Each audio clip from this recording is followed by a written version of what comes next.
Hi, this is the Be Well with Michelle Greenwell podcast. Our heartwarming conversation is designed to lift you on your wellness journey. Grab your cup of tea and enjoy the podcast.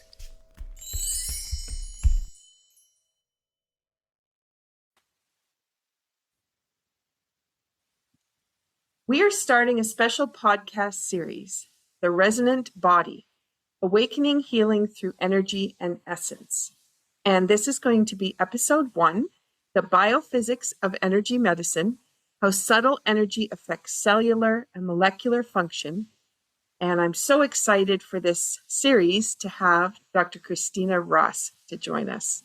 Welcome, Christina. Thank you, Michelle. I'm happy to be here. The Resonant Body is a 3-part podcast series where science and spirit is going to converge to illuminate how subtle energy shapes health at every level. I'm your host, Dr. Michelle Greenwell, CIH of Bioenergetic Wellness, and this trilogy explores the cutting edge of energy medicine, revealing how frequencies and fields impact the body's structure, emotions, and inner wisdom. Each episode is steeped in conversation and intention. It's paired with a soul-nourishing tea from the Cape Breton Tea Company, and it's inviting you to rest, sip, reflect on the deeper currents of healing that move through us all. So if you haven't got your cup of tea yet, I suggest you make it. Perfect. Thank you, Christina. So episode 1, here we go. Welcome to the Resonant Body. And we're going to begin with the foundation of the biophysics of energy medicine. This is exploring how subtle energy influences the cells and molecular communication for the whole person, and how that invokes the well-being of the person's life and the way that they're functioning. How do cells know what to do? How do they receive signals from the world around them? And how do they receive signals from within us? To guide us into this fascinating space between science and healing is Dr. Christina Ross, who is a biophysicist, an energy medicine expert, and a passionate educator in the field of vibrational health. We're going to look at the mechanisms by which energy modulates cell activity, what that means for emotional and physical resilience, and how we can build conscious self-care routines that harmonize our frequencies. This conversation is accompanied by marvelous Miss Maple, which I was so excited to make today. I haven't had this tea for a little while. This is a black maple tea, which will open the heart to the sweetness of life and will bring the calendula petals in for cellular light and energetic clarity. Before we start, though, let me give you a little bit more about Christina's background so you can understand the way that she thinks about the body and how it comes forward. She's a board-certified polarity practitioner and registered polarity educator, and she bridges the worlds of physics, psychology, and energy medicine. She holds a bachelor's degree in psychology and physics from the University of North Carolina at Greensboro, and she earned her PhD in energy medicine from Acoma University. Her doctoral research explored the therapeutic effects of low-frequency pulsed electromagnetic field therapy on inflammation, immune response, and pain biomarkers. I know that was a big mouthful, so as people are listening, Yes. it's a lot of information to take in at once, so I hope I said it slow enough. From 2009 to 2021, she worked as a biophysicist at the Wake Forest School of Medicine. And there she studied how subtle electromagnetic signals affect cell communication and signal transduction. Currently, she's consulting with Wake Forest Baptist Health on an NIHRO1 clinical trial. We'll let you explore that in a minute. And she's exploring the PEMF's effects on interstitial cystitis and painful bladder disease. So if we have not piqued your interest with all of the words we've given you so far and the depth that we're going to be diving today, I don't know how much more impressive we can make all those words bring out. Dr. Ross is a trailblazer in translating scientific insight into practical wellness applications, and she offers a powerful lens into the unseen forces that shape our health. Christina, I'm excited for this conversation, and I'm so glad that you've agreed to help shed the light on the energy medicine and the science, because so often they get talked about separately, but you sit in the place of understanding them as a reality with both together, which is so cool. So thank you for being here. You're welcome. Happy to do it. So now, what did you put in your cup today? Well, today I am drinking a loose leaf cardamom tea. My daughter brought me this tea from Nepal, where she and a group of volunteers climbed the Himalayan hillside to repair an abandoned orphanage. The health benefits of cardamom tea include aiding digestion, lowering blood pressure, improving heart health, and it possesses anti-inflammatory and antioxidant properties. So here's to good health. Oh, that's fabulous. And for those that are listening, she's got a great big eye on the front of her Yeah, mug. this is the Greek I for the source of all things. And my girlfriend, one of my best friends is from Athens. She brought me that from Greece. Lovely, Yeah, lovely. And I always enjoy how everybody goes and hugs their mug when they go to describe it, because we all have a connection to the vessel that's holding the tea.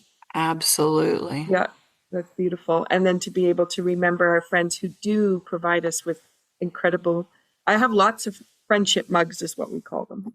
So, yeah, beautiful. So, cardamom is such a powerful herb. It is so lovely to play with. Um, and it's in a couple of the blends in the Cape Breton Tea Company. So it provides just that nice, how do I want to say it? Just switches the flavor just a little bit It into does. that Asian kind of feel. So I'm going in the opposite direction because I'm going Canadian.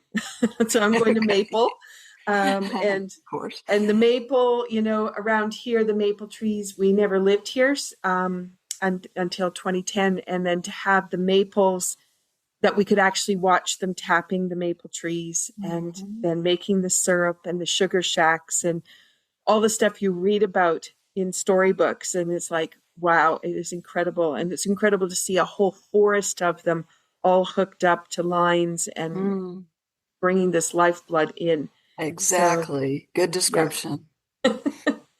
So the one I have today is Marvelous Miss Maple. And this is a black tea. Black tea is known for being grounding and activating energy. It connects us to the earth's deep reserves, and they're definitely coming up from the roots of the trees, and then traveling through the trunk. It supports focus, circulation, and cellular communication, and it mirrors the vitality and complexity of our energy systems. I thought it fit for where you're going to take us today.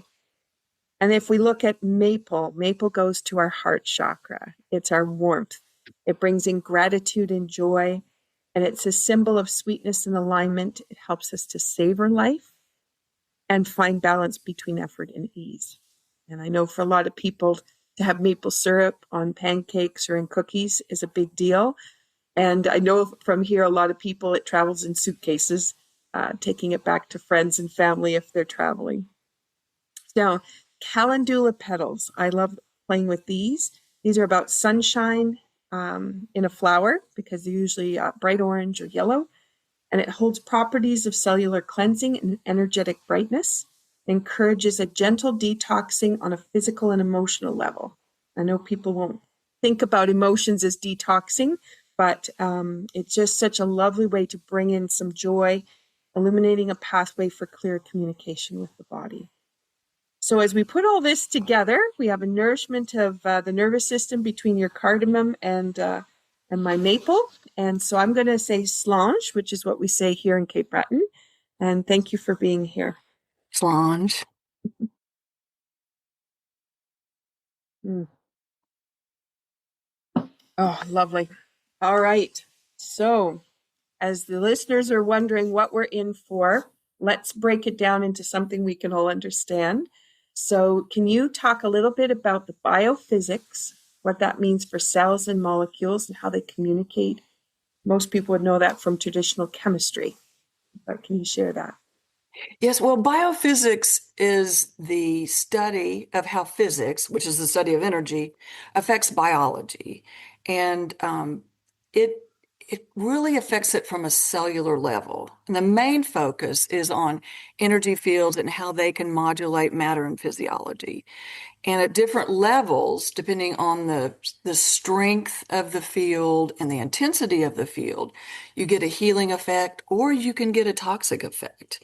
Because as we know, high intensity fields like X-rays, ultraviolet, and gamma rays cause cancer, right?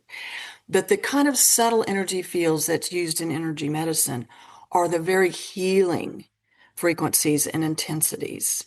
Now, that's very different than chemistry. Chemistry is a study of molecular function and how it affects matter. And that's really brief. It's more chemical reactions. Subtle energy and wavelengths are information processing systems. The other is a little bit, well, rather largely bigger, as molecules are much bigger than photons that are in light or wavelengths. It's a totally different study of how it affects biology. Wow. The way you described that's really interesting because I hadn't thought about it that way. And thinking about the subtle body, because a lot of people will say, the auric field, we're talking about the auric Right. field. So on the outside of the body, and some people say that's the woo-woo stuff. But then it got converted to the term biofield, Right. and biofield being what is on the outside of the body. And then you have those subtle energies that all interact and bring things in and out of the body. Right. I Yeah. think people aren't aware of the auric field and the biofield as an information processing system. I like to compare it to Wi-Fi. You can't see Wi-Fi signals going through your house from your modem, your router into your cell phone, but there's a tremendous amount of information that gets exchanged. You can't feel it, you can't see it, but it still processes. And the body, the biological body is the processor of the information going from a person's environment into the cells, tissues, and organs, and even, down into the genetics of the human being. I think once Western medicine, is more aware of how we process information from our environment in a um, in a physics way instead of a chemical way, it's a lot easier to understand how so much information is going in and out of the biofield, and the only way to process is through an energy field or a biofield. Otherwise, there's too much information coming into the system that could be processed in molecular form. I'm just thinking about AI and that entire network that is blowing up right now with information. And you go back to when we first started with the computers and the tiny bits of information, and then Google being able to find a little bit of information. And just as you put that into the picture of with the body, my goodness, the magnificence of the complexity of what goes on that we can't see, which is much more than even those topics like AI, like computers, like the cell phone that we use every day, assume they're going to work and assume they're going to have all the information we want from them. And then to not think about our body as being even more vibrant and brilliant in its processing. That's an excellent example. And I think it's important to point out that when computers first became involved in our daily lives, they processed information in a linear fashion.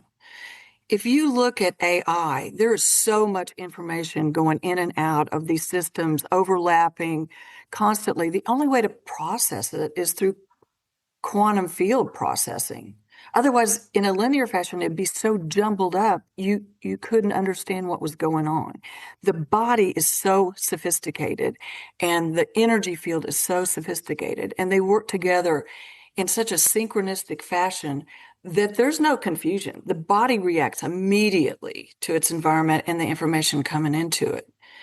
And you can also affect it. We'll get into that a little bit later, how a healthy energy field can override a dysfunctional energy field. Mm-hmm. Mm-hmm. Okay, so we've talked a little bit about subtle energy and how it interacts with the cell structures and processes. Do you want to take us deeper into that aspect?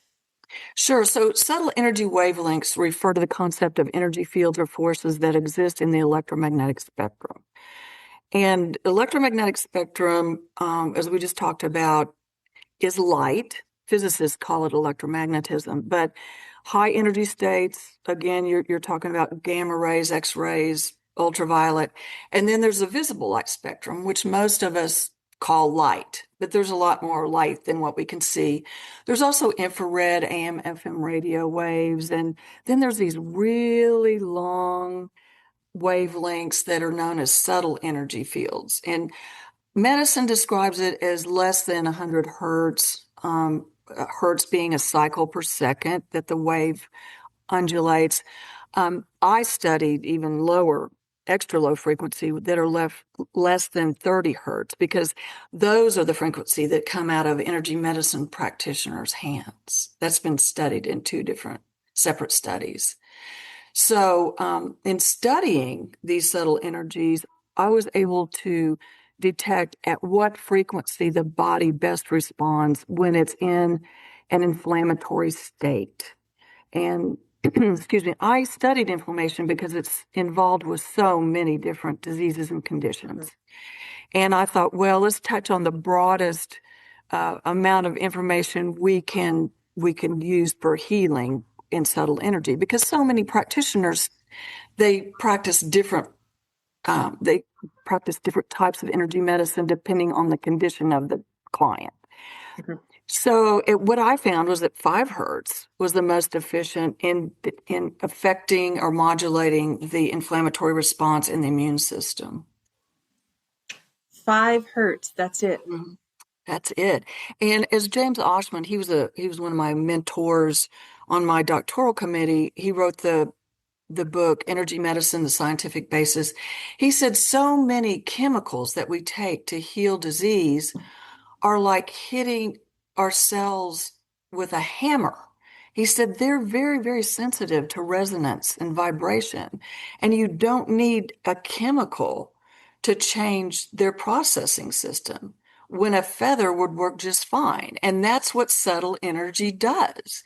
It's just this harmonic wavelength that says, let's release the noise, let's get back into coherence and harmonics in our body. Wow.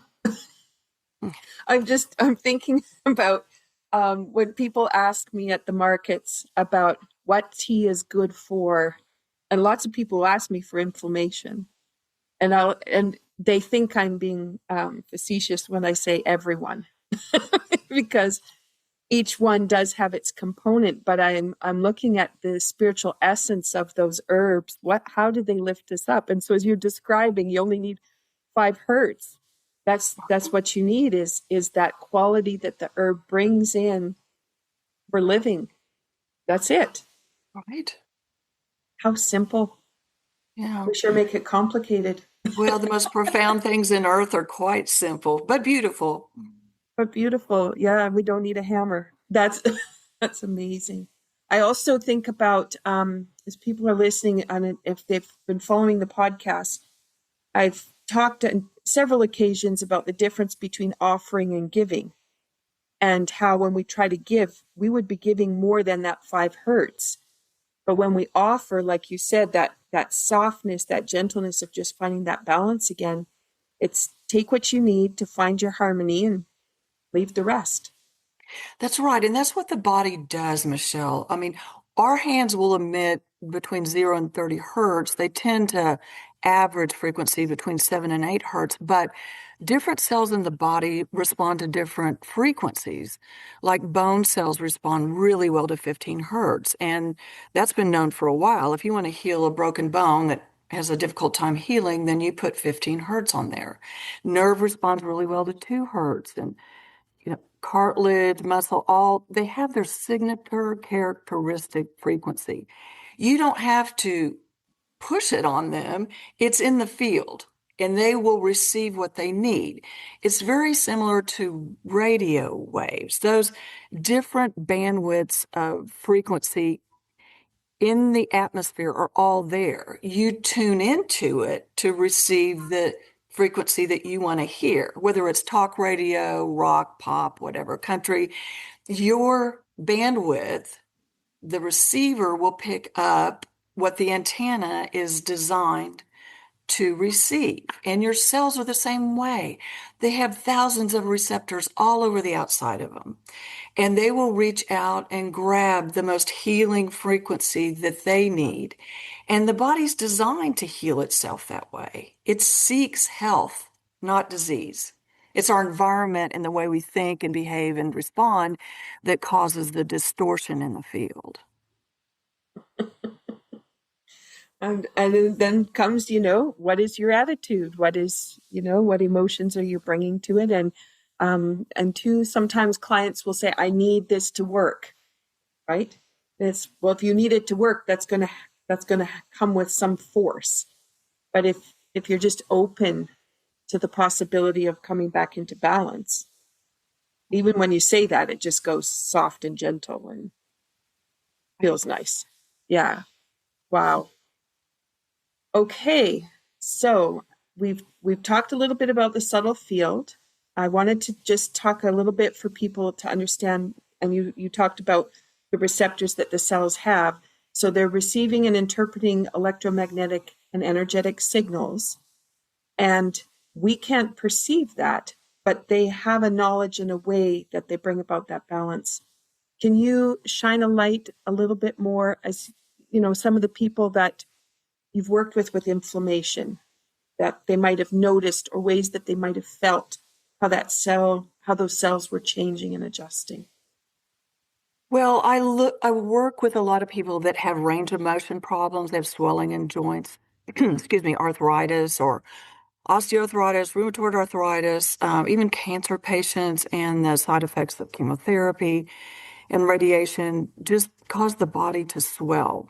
And so what I studied in the laboratory, and whether I was working with chondrocytes, cartilage cells, or osteoblasts, bone cells, immune cells, is that once you activate them with whatever disease or condition is dysfunctional in the body, they are constantly looking for a way to return to homeostasis.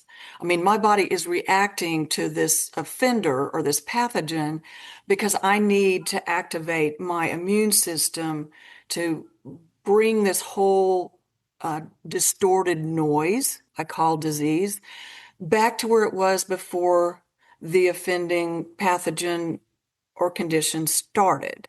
Okay, what I found in the laboratory was that the body emits these different signals called cytokines. There are different hormones and growth factors that overexpress because they're telling the body we're under attack. This is not what we want, and we're going to get rid of it through different.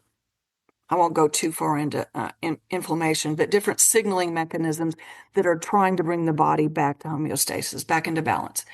What the electromagnetic field does is it provides a template for the body to follow in order to calm down these immune cell cytokines, signaling cytokines and growth factors, and just bring the body back to where it was in a subtle way. And I spent 15, 18 years studying this, and without fail, never mind what the condition was, it's a matter of bringing the energy, bringing the wavelengths of healing back to where the body can mimic it. So if the body's looking for a healing method, show me the template. And there's a law in physics called superposition, which says when you have noise in a wave and you have a harmonic wave, like when a practitioner is putting his or her hands in the field, the noisy wave will conform to the harmonic wave. the noise cannot distort coherence. The coherence modulates the incoherence. And let me say that again. The noise or the disease does not modulate the healthy wave frequency. The healthy wave frequency modulates the disease. This is designed by nature. God knows what she's doing. And we need to realize that and realize that if your body is sick, it's always looking for a way to heal. What's the best way to go about this is through physics, not chemistry. Wow. Wow. And I'm thinking about watching The Big Bang Theory, and as they talk about all of their experiments, and you see all the physics mechanisms working. But we've been so led to that diagram that we took in school about how the cell functions and what goes in and out of the cell. It's fascinating. Mm-hmm. Wow. And as people are listening, if inflammation is a thing for you, then to realize the subtleness of what's on that outside of the body that could be supporting what's going on the inside. Wow. Okay, so you've touched a little bit then on coherence and resonance, and then the well-being at the molecular level. What if we dive a little bit further then into emotions and thoughts? Because a lot of people don't realize that anger they're holding on to and keep expressing, or their frustration, or anxiety, as a lot of people are expressing that, and suffering from, burnout, as a lot of those terms. How is that affecting cell structure, but how is it also affecting that subtle energy field? Well, that's a very good question. So there are three main states, this is my opinion, three main states of response to one's environment. There is a sympathetic nervous system response, which your listeners might know as fight, flight, or freeze. And this is I'll go into it a little bit more, but this is basically a fear-based response. There's a parasympathetic nervous system response, which is when you're calm and rested and you can digest your food, reproduce, things that help our race thrive, our species thrive. And the human race is designed to respond to its environment because you need to protect yourself from danger. And now the third state of being is one that is not very often mentioned in medicine. And it's what I refer to as a meditative state of mind. And this rises the conscious awareness of the human being up out of the body. And it's where you observe what's going on around you, but you don't absorb it. And it's important to be aware of what's going on in order to protect yourself, but don't react. Don't, and even worse, don't overreact to it, because that can cause more harm than good. So let's take a little bit deeper dive into the sympathetic nervous system. Okay. Fear can be expressed as anger, frustration, depression, anxiety, and even panic. And the reason that we have that is to survive, because if we didn't react to harmful effects in our environment, we could perish really quickly. Now, what fear does is it upregulates norepinephrine, cortisol, dopamine, and other stress hormones and neurotransmitters that's designed to slow down the digestion process and push oxygen and blood to our muscles and help us run away from the danger. Okay. Now, if you actually live in a harmful environment, and for instance, if you live in a bad neighborhood where crime is high, or you're a victim of domestic violence, or you have never felt like you were supported with food, clothing, shelter, things you need to survive, you're going to be in sympathetic nervous system mode almost all the time. You won't even be able to sleep very well. And so these molecules constantly flooding through your body will eventually lead to burnout. And this is a basic cause of fibromyalgia, irritable bowel syndrome, and of course, even cancer, where your cells will start to metastasize just in order to survive. And so basically what it brings about is a death sooner than you would normally have without this environment. Okay, parasympathetic nervous system is driven primarily by a chemical messenger known as acetylcholine.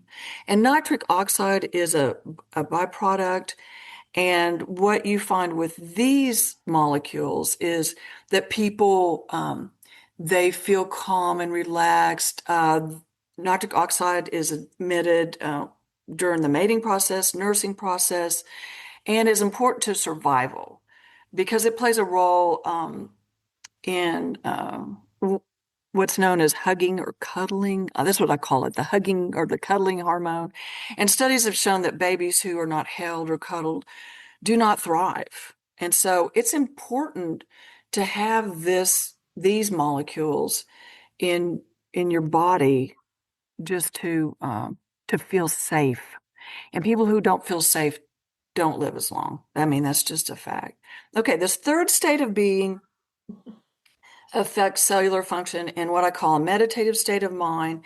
It's a relaxed state of consciousness that you usually can achieve through meditation or being out in nature.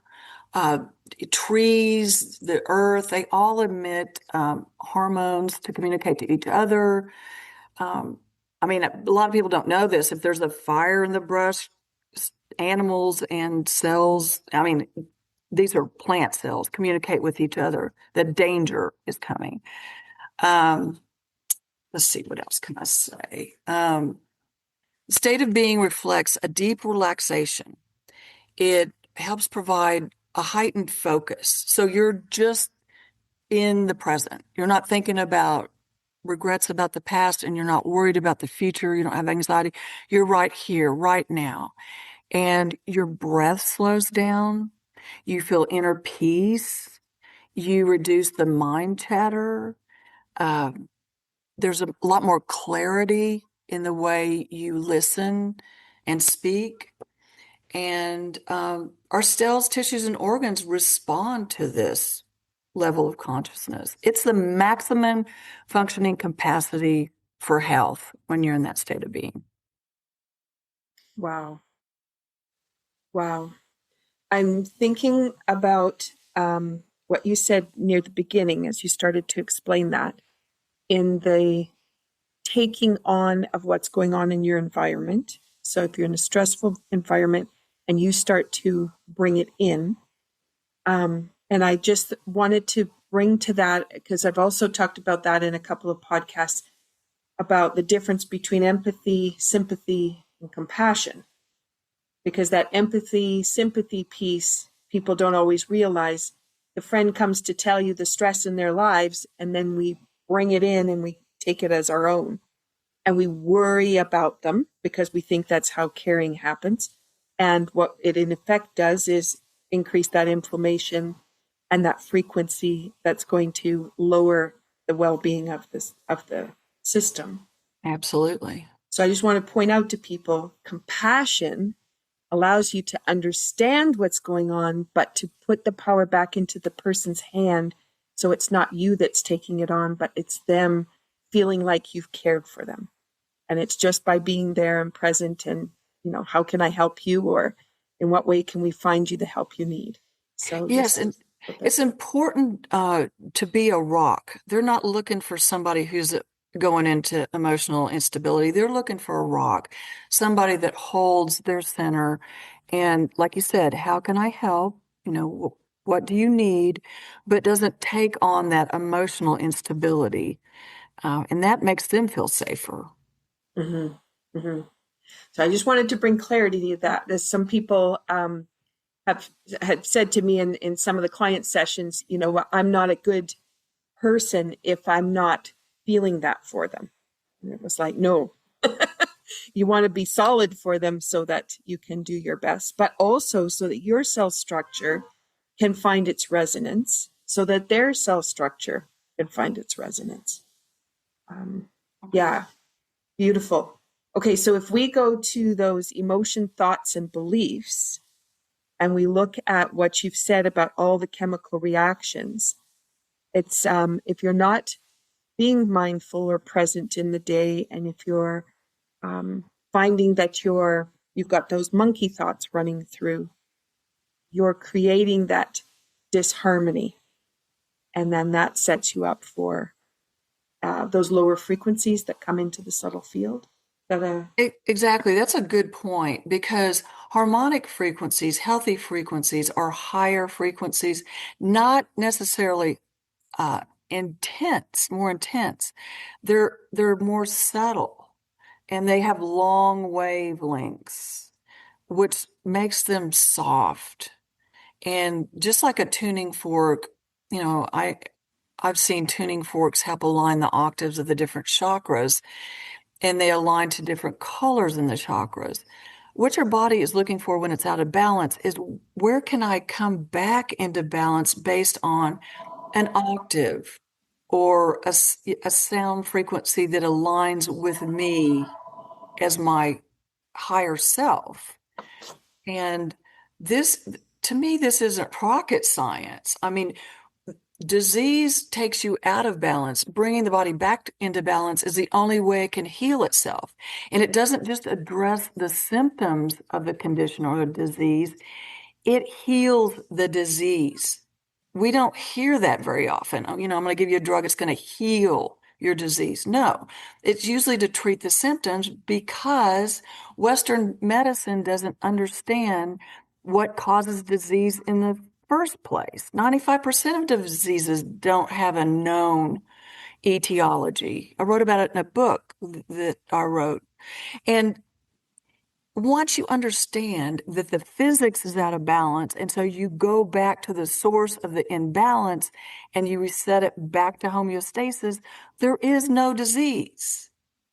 This just seems so clear to me as a physicist, but I'm not an MD, so I don't think, biochemistry. I think biophysics. Right. And, my hope, my drive, my passion is that Western medicine will understand the physics of medicine one day. Mm-hmm. I absolutely adore how you're describing that, because so often we end up, it's like it's butting heads between the energy medicine and the medical model. And it isn't. It's just a matter of speaking two different languages, and then how those languages can come together. And then the beauty when they're working together, because my goodness, we're getting closer to the magnificence of what it is to be a living being. I don't think energy medicines wish to replace chemical medicine, Western medicine, any more than Einstein wished to replace Isaac Newton's theories. He added on to them, which opened up a whole new world of observation of the universe. And that's my point. We're not going to replace what we already established and known. Chemical medicine makes sense to a certain degree, but once you understand the entire human being, body, mind, and spirit, then you realize how the body becomes sick, what causes disease. Imbalances in the energy is what causes disease. Then, once you know the etiology of the disease, then you can cure diseases. Mm-hmm. Mm-hmm. Okay. I'm going to invite people, as they're listening, sip on your tea. Take a moment and just let that all sink in, but also just take that moment of mindfulness and presence to just sit with that knowledge that things can be curable if we're looking at how we bring things back into balance and harmony. Okay. So that then takes us to, how could we take this knowledge, put it in the hands of the listeners, into some kind of a self-care routine or some ideas that can bring alignment and understanding of energy and communication? Well, I found a lot of benefit in a regular practice. Well, I do yoga 3 times a week, but I also sit with deep breathing exercises. The breath controls the energy flow. So if you're panicked, anxious, you're going to have very shallow breathing. And most of us only fill our lung capacity about 25%.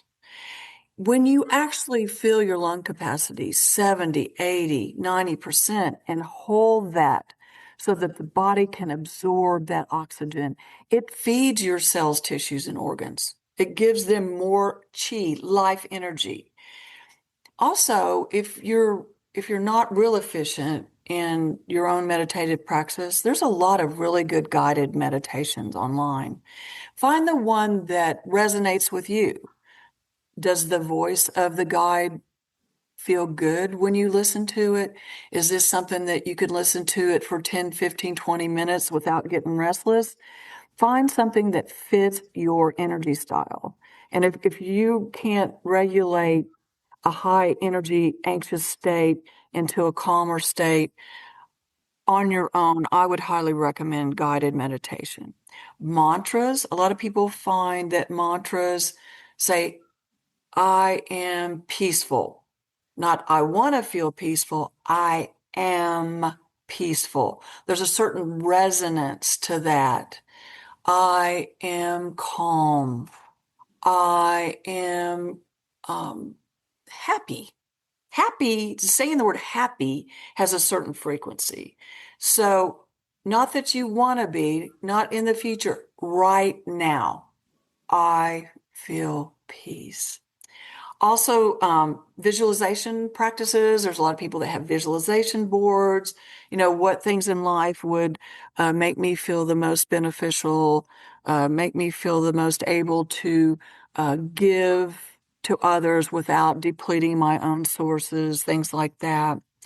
Um, and pay attention to physical sensations in different parts of your body.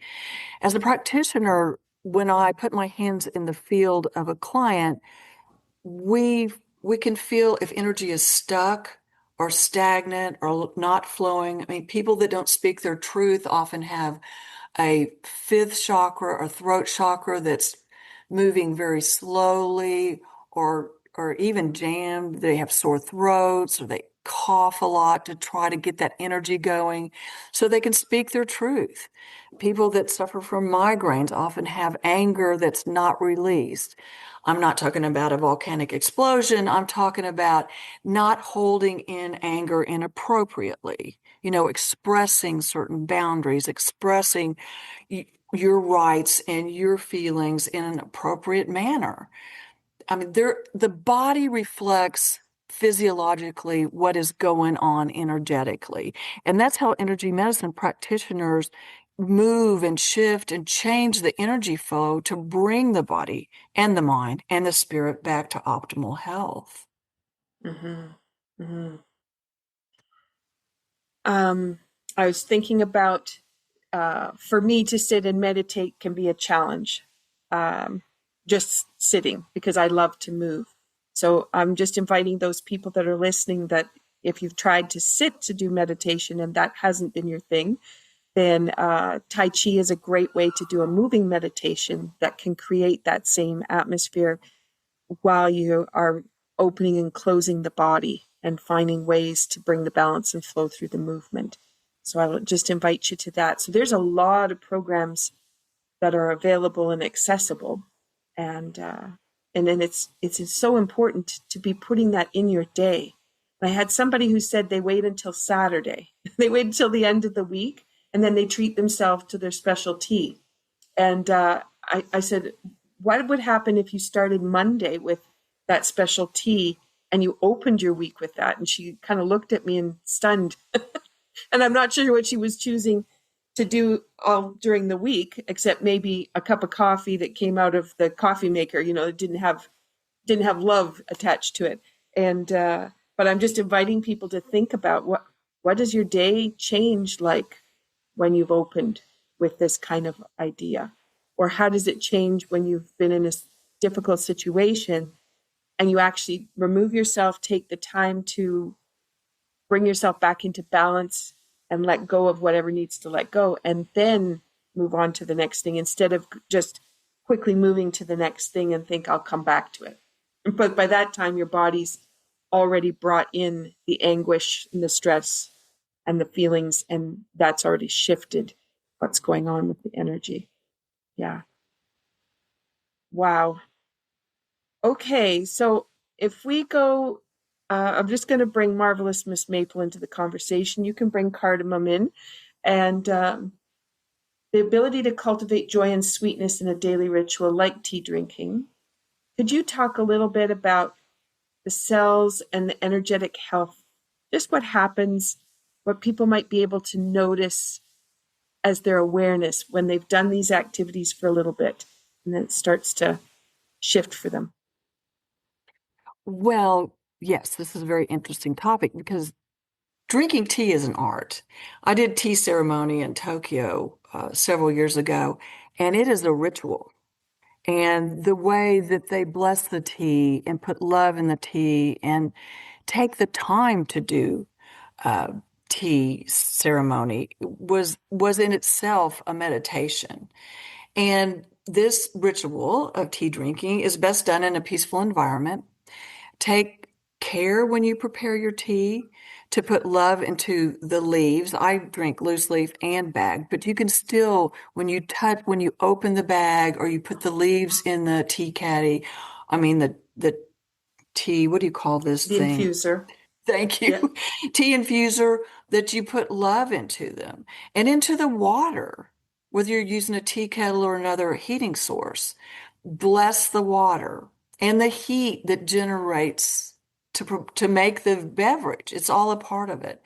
Then before you sip, smell the drink. How does it resonate with you? When I smell the cardamom, there's a there's this earthy herbal essence to it, but it's kind of overwritten by a citrusy aftertaste, and that just brings joy to my heart. The color of the tea and the liquid and even the shape and color of your mug all contribute to the health and enjoyment of the tea. Take that time for yourself. That helps the tea and the beverage sync up with you and your energy for optimal enjoyment. For those who can't see, I'm saying thank you. I've got my hands together. Christina, thank you for expressing it so beautifully. Because I try to bring that across with tea, but it's lovely when somebody else says it and brings it forward. And even to be able to put the herbs in your hand and hold them, because a lot of times we do just take them out of the paper that they're wrapped in and then dip them into the cup and move on to something else, but actually holding on to them. Mm-hmm. See what you feel. And from an awareness perspective, just holding those herbs, you might find that all of a sudden your lower back lets go. Or you might find that you stand a little bit taller, or you take a deep breath, a sigh. Right. And that's that subtle energy making that connection and being present with it. The same as stepping out into the grass. Mm-hmm. And as soon as your feet hit the grass, what does that feel like? How does your body respond? And that's the instant shifting that starts to happen. All right. Is there anything we missed? Not in this episode. Oh my goodness. I'm just so excited to have the dialogue, but also to have the vocabulary for people to start to think about the difference between physics, biophysics, chemistry, biology. How are all these pieces coming together, and in what way have we been thinking about our health? And is it because that's the way it was taught to us and we don't know anything else? And is it because we haven't sought out anything different to help us with our challenge? And so we're just trying to solve things in this tiny little network that we have with only what we've experienced so far. And if people start to realize there's more out there, there's other ways to look at it, different viewpoints, how might those start to accumulate and change the perspective of what you're looking for, how you react to things? and knowing that you only need 5 hertz and how powerful your hands are. For those that do healing touch, therapeutic touch, Reiki, amazing results. And with those hand modalities, people seek them out when they're in the oncology wards having their cancer treatment, but they wait until then to finally be exposed to them and to know that that's available for now, every day. And you don't have to be sick with symptoms that are so large that then you seek it out, but you can just do it because you want to feel better today. And, That's right. And they're available. All right. So I'll need to add that to the notes, some of those links as well. Okay, Christina, thank you so much for this conversation. My pleasure. We have 2 more conversations to dive deeper and in different ways. So I hope that as people are listening, they kind of just make a mark for coming back to the Greenwell Center blog to find out when the next episode's been released, or to check it out on your favorite podcast channel. So thank you so much. So as we close this first chapter of the Resonant Body, we're reminded that our cells are listening, not just to the nutrients, not to medication, but to our thoughts, our feelings, the energetic environment around us. Subtle energy isn't an abstract concept, it's a language. It's a language about life, and we have the ability to listen. Thank you to Dr. Christina Ross for sharing her wisdom and helping us translate science into soulful, supportive practice. And may you carry forward the sweetness of today's tea and the resonance of self-awareness as you build your own rituals for healing. In our next episode, we're going to explore quantum change and the flow of the biofield. And this will go from chakra alignment to deep vibrational center knowing at the ultrasonic core. So I hope that's enticing for those of you listening. Until then, drink deeply, live gently, and listen to the subtle energy within. Be well. Thank you for listening to Be Well with Dr. Michelle Greenwell. There are a couple of resources I want to just point out. When you go to the website greenwellcenter.com, you'll have a pop-up window. That pop-up gives you the top 8 easy stress releasers that you can use every day. That's something you can put beside your computer, the bathroom mirror, beside the bedside table. A great resource. Also, my YouTube channel. It is full of playlists with all kinds of different ways that you can activate energy and bring vitality into your day. You can find that when you go to YouTube at Michelle Greenwell. And last, if you're a Linktree person, Linktree, linktr.ee/Greenwell Center.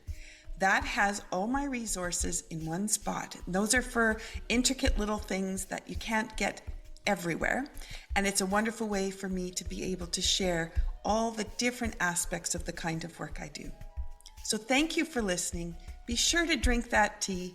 And if you want to have the tea blend that was shared in the podcast today, then be sure to check out capebretontea.ca. Have a wonderful day.